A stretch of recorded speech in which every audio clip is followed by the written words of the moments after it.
Good day, new shoes. Today, I'm wearing the Nike Air Presto Off-White by Virgil Abloh. Okay, so dumating tayo na over na 100 pieces na golden goose. So papakita ko sa inyo yung mga new designs at saka yung mga favorite designs na makikita nyo dito. So first is the Ball Star, na paborito ng mga lalaki. Ang ganda na ito, gold and black. Tapos sa mahilig sa brown, may konting accents ng pink. Ball Star na green and may silver na sa likod. Ang ganda ng color combination.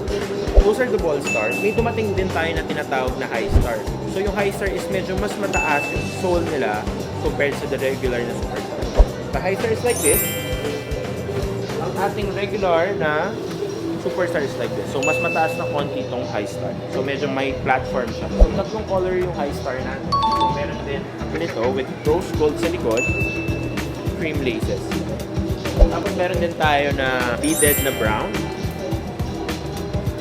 Suede yung harap. Of course, yung favorite nyo, gray-stock na dito. So, ito yung bestseller natin sa baba. So, ito, maganda rin to. Beaded yung likod, silver. Tapos talagang luma na itsura nito sa harap. Kala mo tostado na. Ito yung classic. Meron din tayo for men and women to. And then, silver na beaded. So, para tong animal leather din ang itsura. And then, gold yun. Ito, Daddy Star. Daddy Star, parang may velcro. Ayun, sana nagustuhan nyo yung golden goose na mga pinakita ko. Thank you for watching guys. Till next time.